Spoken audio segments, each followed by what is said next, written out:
Hi guys, Royal Cameraman here. I decided to start this video with a rather important question.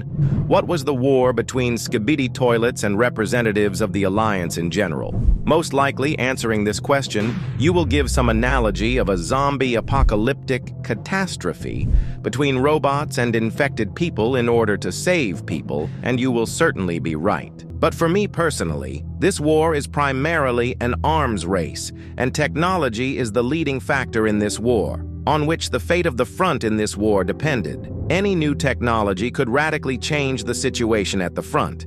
And as you might guess, it is the Alliance technique that will become the leading topic in my new experimental group. In total, I will divide this topic into 3 parts, in each of which I will talk about the technologies of all 3 factions of the Alliance: Cameramen, TV Man, and exchange speakers. The videos themselves will be, and I will not omit a complete analysis of the technologies, weapons, and subtypes, and very little things like in which series this or that character used what technology he used.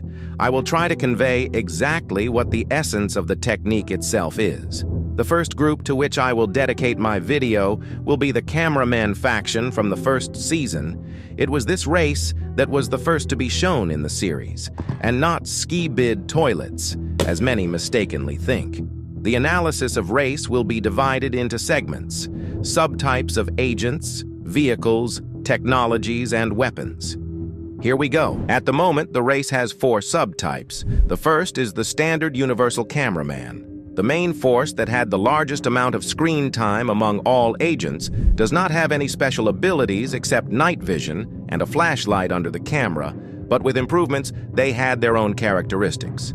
At first, they did not have any weapons. They fought with their fists and tried to flush the toilets. In the 2.0 version of the Cameramen, this has been fixed, and they have some improvements. All of them began to wear lenses, headphones, jackpacks, and various kinds of weapons. I will talk about weapons and technologies in a separate segment of the video, so I will not focus on this. Cameramen 3.0 is the latest version at the moment. So far, we have only been shown them in episode 77, but even so, we can judge that they have become much stronger than the previous version. After all, they began to carry a battery with the energy of Titan, which greatly strengthens their attacks, and now they can instantly destroy the defense of Astro toilets. The next subspecies that I want to break down will be the large Cameraman, which is not surprising. They are much stronger than the simple Cameramen. In the first seasons, they destroyed the skibidi of the toilets in packs with a simple throw. But as the skibidi of the toilets improved and grew, they began to fade into the background. Later, it was the large Cameramen who began to use heavy weapons,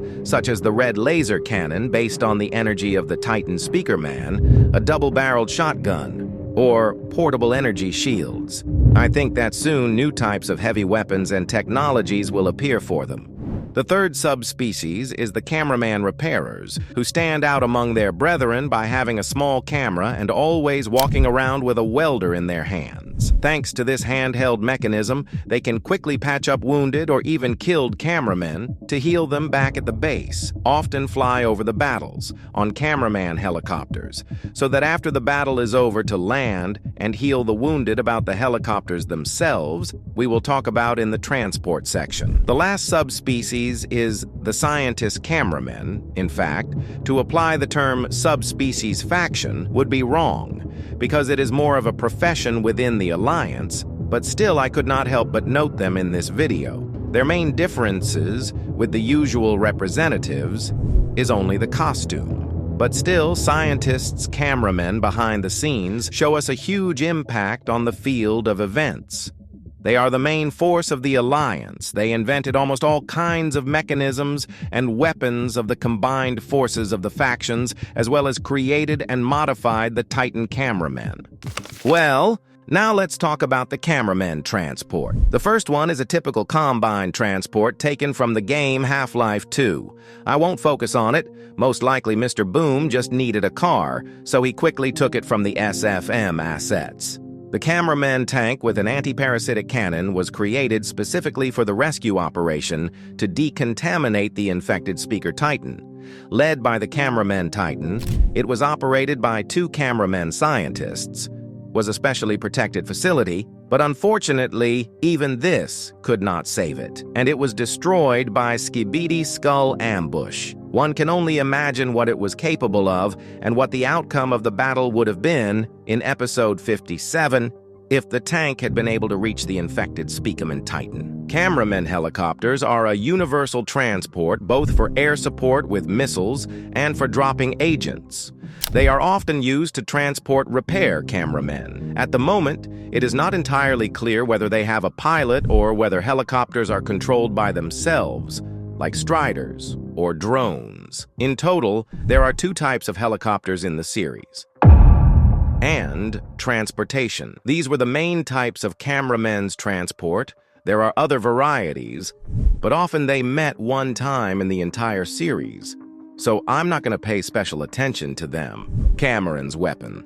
Everything is much more interesting here. The fact is that it is quite diverse, and in general there is a lot of it. I will start perhaps with an anti-parasitic gun. It was invented specifically against parasites, but why is it still used today? Most likely, due to its stunning property, it will kind of become a target due to its electric impulse. It was because of this effect of the parasite and skibidi that the parasites died from the victim. The main details of this gun were that it could be produced on different scales. Pistol types, rifle types. They were also installed on equipment. Now, in the series, it is quite rare to find the first version of this type of gun.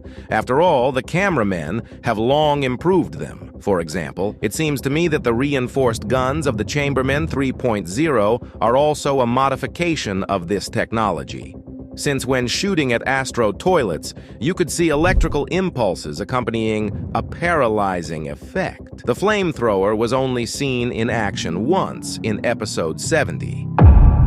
Its operation is almost identical to that of the Titan core faction chamber and was most likely based on this technology. Electric batons taken directly from the game Half-Life 2, even when the cameramen had long-range weapons, were still in use. However, they are not seen in the last episodes. Obviously, they work on the same principle as from Half-Life 2. That is, when struck, they emit an electrical pulse, accompanied by a paralyzing effect, that it can be thrown at the enemy, thereby stunning him. Dart launchers are one of the rarest sub-weapons of the camera faction, and were used as the main weapon of the cameramen, and also in one of the cannons of the scientist cameraman in the exoskeleton. Darts themselves are not a strong weapon, but with the help of a precise telescopic sight, which was present in both of the characters I mentioned earlier, they can easily blind skibidi toilets or immediately eliminate the target with one shot of a modified dart. In recent seasons, this type of weapon has practically not been used. Grenades. Toilet paper grenades work like regular grenades.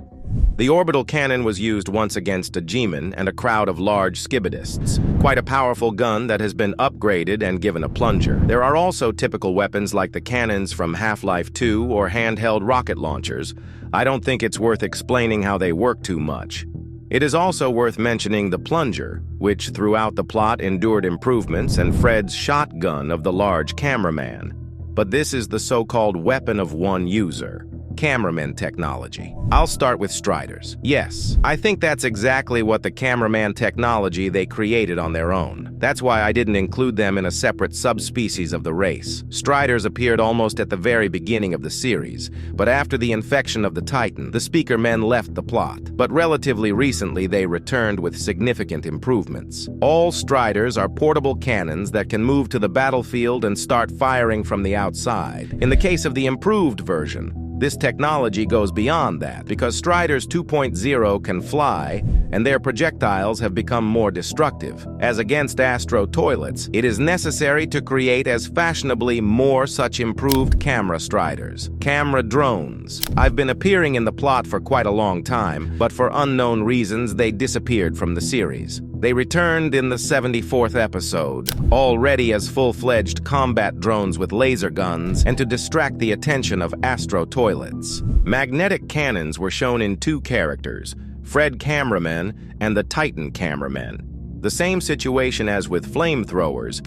This technology is based on one of the technologies of titanium. The technology itself was taken from the game Half-Life 2. A portable shield is just a strong energy shield that can be placed for cover, but you should not count on its power. After all, it does not withstand large astro toilet shells. Jetpack is one of the faction's key camera technologies that has made Alliance squads much more mobile. Now, one of the must-have technologies for elite squads, along with lenses and headphones, the first lucky owner of Jetpack was the Titan Cameraman of the first version. The tracking camera was invented in order to track what is happening on behalf of other representatives of the Alliance, speakers and TV men. In total, it was used one time in the series on Energy TV. The Mecha Scientist suit has 2 modifications. It was used only by one character, the Scientist Cameraman. The potential of this technology is huge, the same as the skibidi of mutants. And if you equip them with a squad of cameramen and feed them with the energy of the Cameramen Titan, then you will get a power that even astro toilets will be afraid of. Then the next technology is a battery with the energy of the Titan Cameramen. So far, we have been shown it in episode 77, but even by it, we can say that it will be the main technology in the battle against astro toilets.